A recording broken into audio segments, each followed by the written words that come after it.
Welcome to the State Bar of Texas podcast, your monthly source for conversations and curated content to improve your law practice. With your host, Rocky Dhir.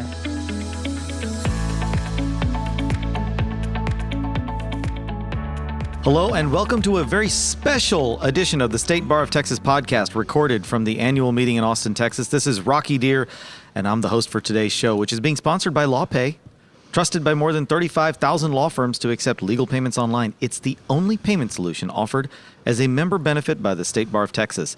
Joining me now, I have some of my favorite people that I get to hang out with at the annual meeting every year. It's the State Bar of Texas staff. They're the ones that make this place run. They keep everything on time. Everybody knows where they're supposed to go. They are just phenomenal. They're amongst my favorite people. And I've got four of them here with me.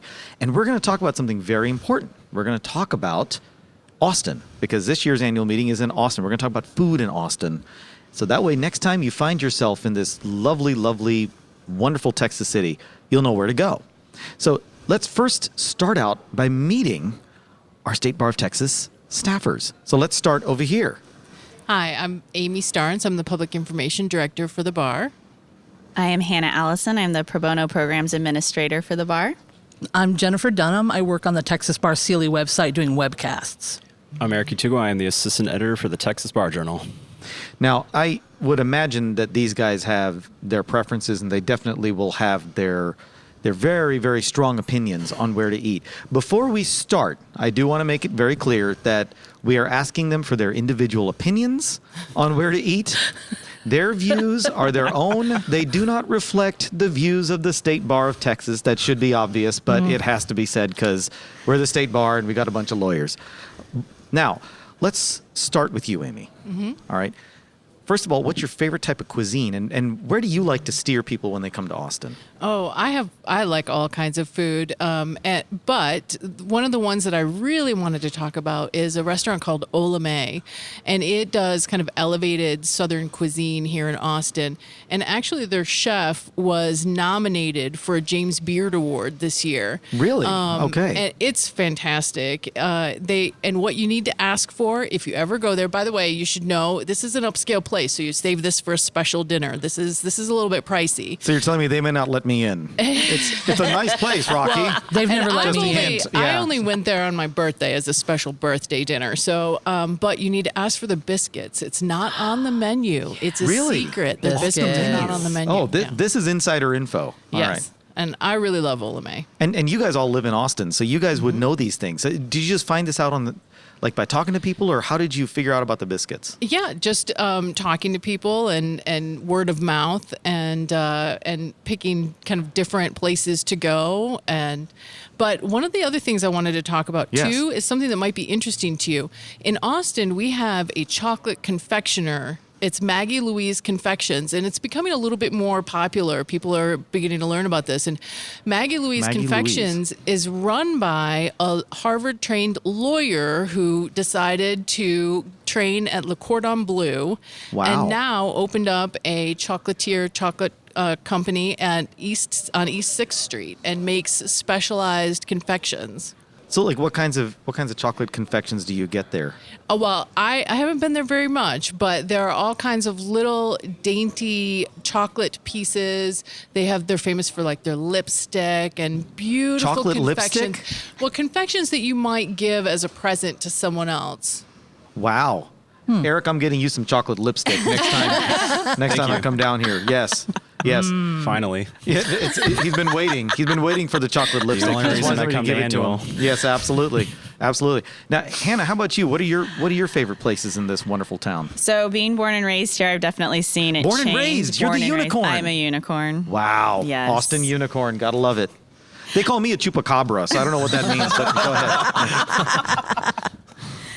So living here most of my life, I have seen it change a lot. We've had a lot of money come into this city, and so it's changed the restaurant industry quite a bit. Some of the mom and pop places have had to move out, but we've gotten some really good chefs move in here. It's definitely becoming one of the bigger scenes. It's kind of a bittersweet thing. It is. Okay. It is. All right. Yep. Sure.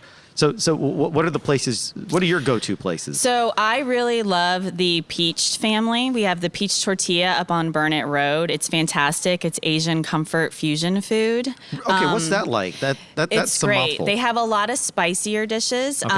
I wanted to include it because they don't have a lot of meat dishes. They have a lot of veggie-forward dishes, which I think is really important. Are you vegetarian? I am not. Okay, I just well, I am. really So this is- love great vegetarian food. Okay, I am vegetarian, so Yes. I'm well, no pun intended. I'm eating this up. So the one on okay. Burnett is Peach Tortilla. Peach Tortilla. It's also in the airport, so anybody can get it in and out of AVIA. Okay. So I like to stop in on my way home and grab their cauliflower bowl on my way to my car Wow. because it's the best thing.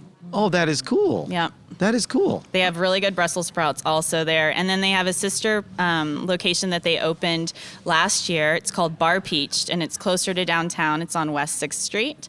And they have really amazing happy hour dishes. They have a really good fried fish dish that you can share with someone. And then their prize thing is they have Korean bingsu. It's a milky ice dish for dessert.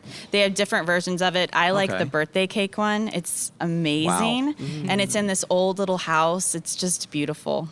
Wow. I've been coming to Austin on and off for years. I've never heard of some of these places. This is fascinating. Okay, Jennifer. Yes. Your turn. I know you've got some treats up your sleeve. Oh, and I got some opinions, which is why we're avoiding barbecue. Just Yeah, everybody, I was I gonna know say, everybody's I've been going to be noticing the eating trend. There's no barbecue. We do not, in Texas, polite people do not discuss politics, religion, or barbecue. There's just too many opinions out there. Can you discuss Tex-Mex with others? Is Probably that's a touchy subject. You really have to, check the room. Check the room before you really bring up Tex-Mex, especially, you got to know your audience. Exactly, Okay, that's but it. barbecue So- is verboten. We are not speaking about barbecue today. Okay, It will be that's- off the table, that's so fair to enough. speak. Fair enough. My big choice is Sandy's Hamburgers because she was talking about the new money coming in and the old restaurants going away.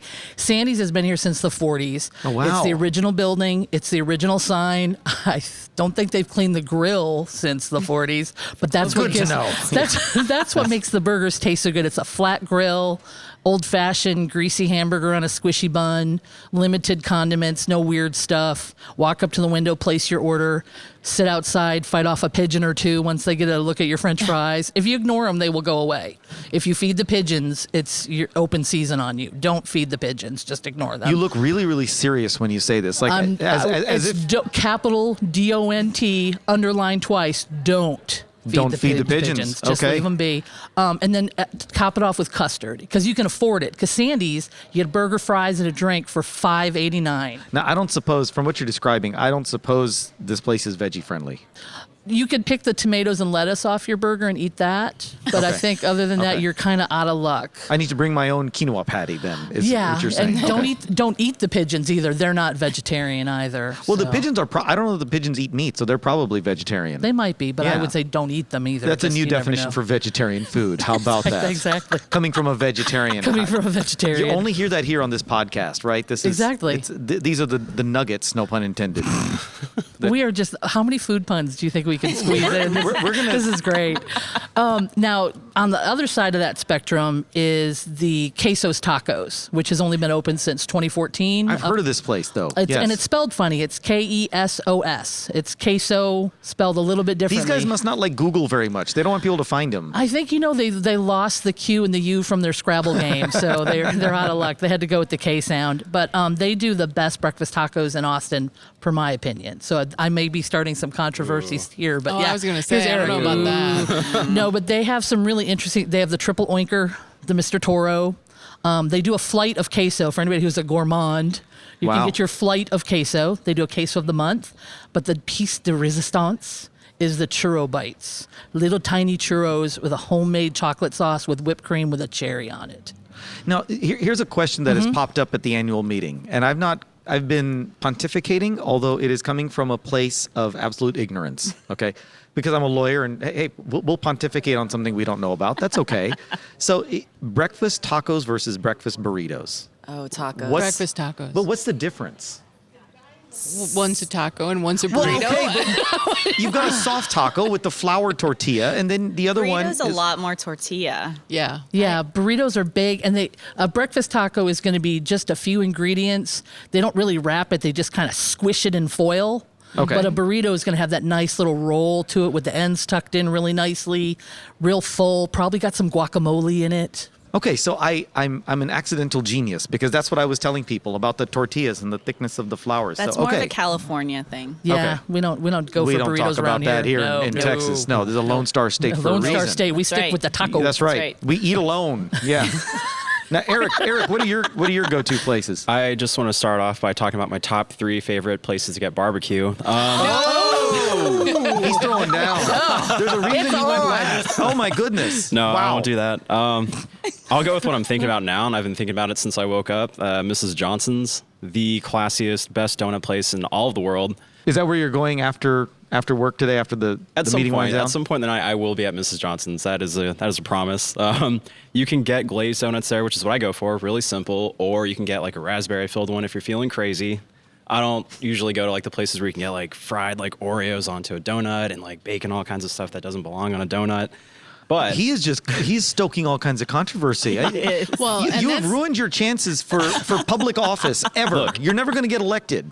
keep it classy. Glazed donut. They strike the perfect balance between fluffiness and sugariness without being too sugary and too cakey.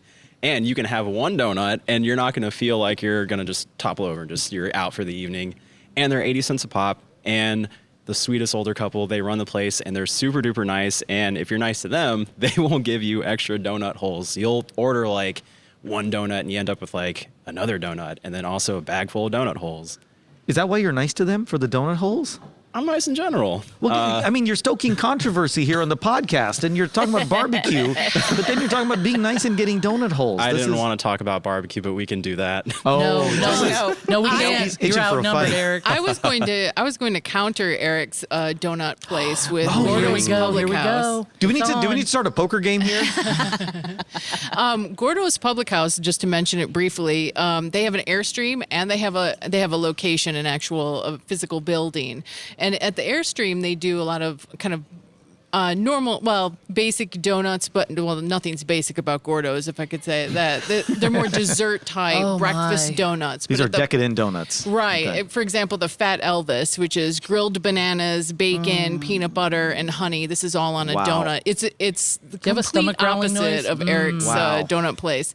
They're extravagant. And at the Public House, they actually do donut burgers, donut sandwiches, and donut entrees. So And the salads also have donuts. yes, it's Donut donut salads? over the top. There's Gordos Public that's House. the bread for Yeah. the salad.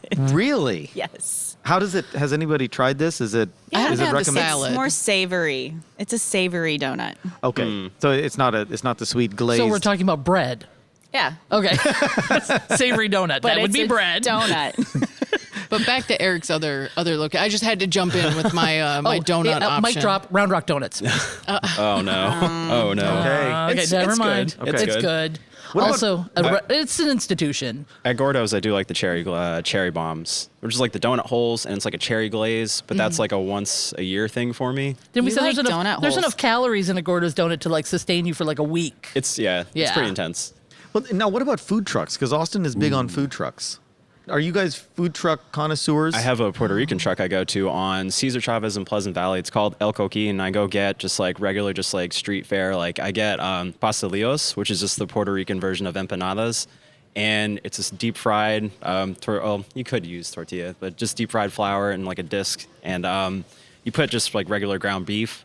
Whenever I make it, I put like olives, I put sofrito, but they keep it kind of simple. It's really hearty, really filling, super not healthy, but tastes amazing. And you also can get like a stack of plátanos, or you just get like a plátanos and just like kind of chop it up. Tostones is what they call it in Puerto Rico. And then if you talk to Panamanians, they're called patacones, but you can get them for like, I think under $1. I'm learning so much. I know, and I just learned that Eric cooks, so I think my favorite place to eat now is going to be at Eric's It's gonna house. be Eric's house. So here's a logistical question. Let's say you want to go to a food truck and you want to get Puerto Rican food. What was the name of this place again? El Coqui. El Coqui. So you want to get that, but then you also want a Gordos donut. So do you first go to the food truck, eat, and then drive to Gordos to get the donut? Or do you take out from both places so that way you can eat them both together in one sitting? 2 words. I don't think Gordos is very good. Well, if you bring it away. No, let me You have to eat rephrase. it fresh and I was like, hot. You have to Amy. eat it on site, Gordos fresh and is hot. delicious, but it's hot and it needs to be Yes. hot Oh, they're because hot then donuts. it gets all Okay. like See- sticky and the glaze crackles, and that's not pretty. I'm going to be controversial. I'm going to say Uber Eats because I eat at a lot of food trucks at my office. Shea Cube is my favorite dining place because at Shea lunch Cube. I get on Uber Eats and I look around to see what Shea Cube. It's my favorite restaurant. I get on Uber Eats and I look for what's new, what's hot, what's going on in town, what Sure. can get there quicker, and then I have the food brought to me, so I don't stand out in the heat in in front of a food truck. I let the food come to me, and I eat at my desk. And then you can have it all at one time. I can order as much as I want from wherever, and they just bring it And right to me. It just brings it over. Exactly, it's So the best. I guess that's the great thing about technology, right? These days, I gotta give a little shout out to my brother. He owns a food truck here in Austin. It's a vegetarian vegan food truck called Conscious Cravings. I've eaten there. Oh, You've I've eaten had there? that. Yes. You like it? Love it. Okay, so that's actually a family recipe. That was a family recipe, and he's turned that into a food truck. So we're gonna eat at your house because you've got the recipes. I don't know how to cook it. Do I look like Eric? I was like, Eric, can you get Rocky's family Just because recipes? we're both and guys, cook you think for we us? look the same? I mean, come on. I was just saying you both mentioned recipes, and like men who cook are like a hot commodity. Yeah, I mean, look at me. I'm not a hot commodity. Oh. Never have been. You can be the Chris Paul to my Blake Griffin. You set the lob, and I cook instead of dunk. Look at the He brings the sports in. Is he like this at work too? Yes. Yes. Really? Okay. Okay. So he keeps people on their toes. Well, guys, it does look like we've reached the end of our program. I want to thank you guys for being here. Thank I you, gotta go everybody. get something to eat. I'm starving now. I know I am hungry. kind of hungry now. And you know what? I'm actually gonna. So my brother, obviously owning the food truck, he lives here in Austin. He's never taken me to any of these places, so I'm gonna have to give him a hard time. yeah. So Rishi, if you're listening, I'm on to you now. Richie, get on it. Yeah, I'm on to you. So obviously these places can all be found online. If our listeners want to follow up, you guys need to listen to the podcast again. Write down the places that you liked. Look them up. Quesos is spelled with a K. Quesos is spelled with a K. Sandy's Hamburgers. Bar Peach tortilla. Gordos, Ola Mae, and Maggie Louise confections. Mrs. Johnson's and El Coqui. El Coqui. Well, that is all the time we have for this episode of State Bar of Texas podcast, brought to you by LawPay. Yay! Thank you, LawPay. Thank you, Lope. Thank you. See, this is where the staff guys come in. They all have our back. So LawPay, you got lots of love today. Also, thank you to our listeners for tuning in. If you like what you heard, please rate and review us on Apple Podcasts, Google Podcasts, Spotify, or your favorite podcasting app. I'm Rocky Dhir. Until next time, stay hungry, my friends. Thank you for listening. If you'd like more information about today's show, please visit LegalTalkNetwork.com. Go to TexasBar.com/podcast, subscribe via Apple Podcasts and RSS. Find both the State Bar of Texas and Legal Talk Network on Twitter, Facebook, and LinkedIn. Or download the free app from Legal Talk Network in Google Play and iTunes. The views expressed by the participants of this program are their own and do not represent the views of, nor are they endorsed by, the State Bar of Texas, Legal Talk Network, or their respective officers, directors, employees, agents, representatives, shareholders, or subsidiaries. None of the content should be considered legal advice. As always, consult a lawyer.